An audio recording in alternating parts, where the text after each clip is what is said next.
नमस्कार। आज हम बात कर रहे हैं लोक माता देवी अहिल्याबाई होलकर की 300वीं जयंती पर। ये 31 मई 2025 को है और प्रधानमंत्री भी मध्य प्रदेश जा रहे हैं इसी सिलसिले में। जी हाँ, अहिल्याबाई मतलब इतिहास की एक ऐसी शख्सियत जिन्होंने शासन को धर्म और सेवा से जोड़ा।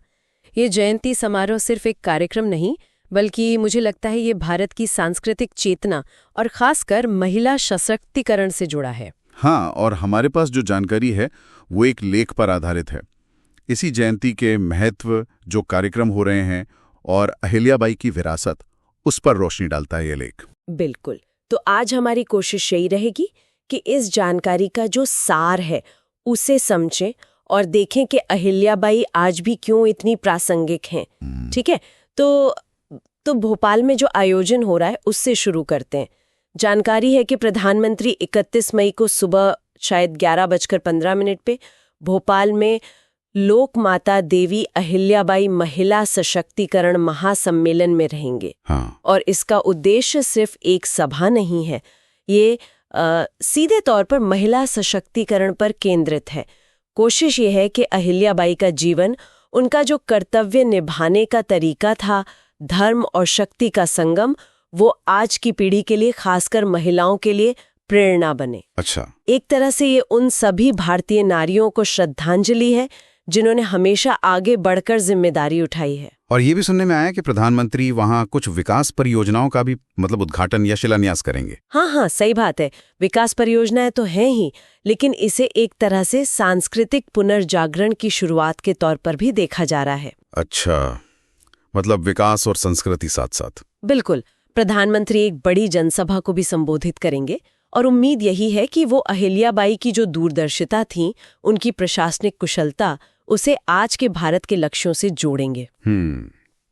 इस अवसर पर कुछ खास स्मारक वस्तुएं भी आ रही हैं, जैसे डाक टिकट और सिक्का। इनका क्या मतलब है? हाँ, ये बहुत दिलचस्प है।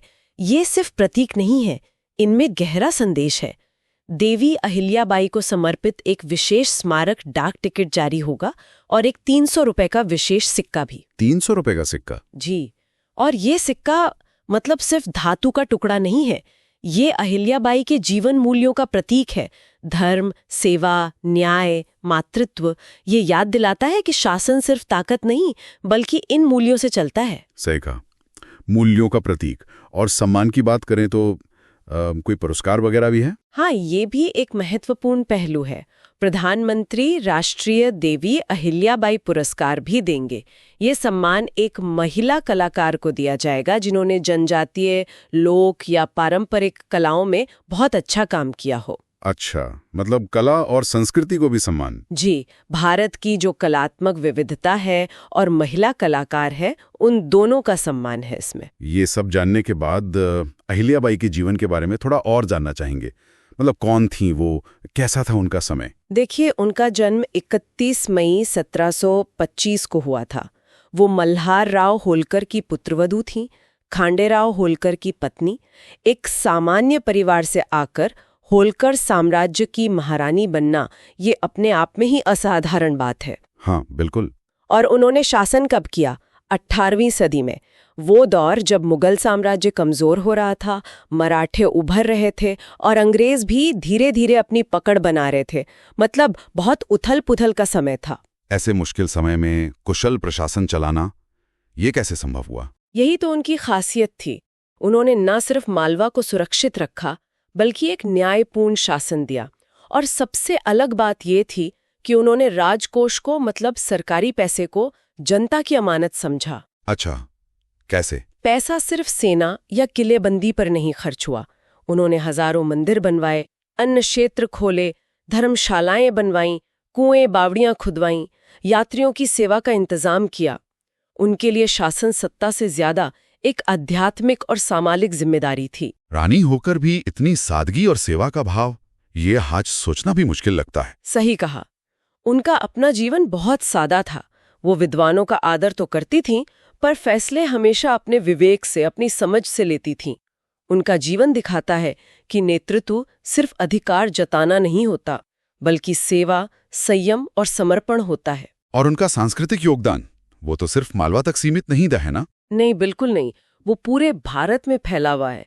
बनारस का विश्वनाथ मंदिर हो, प्रयागराज के घाट हो, हरिद्वार में धर्मशालाएं, सोमनाथ, रामेश्वरम, अनगिनत धार्मिक स्थलों का उन्होंने पुनर्निर्माण करवाया, ये उनमें योगदान दिया। वाह। उनकी दृष्टि बहुत व्यापक थी।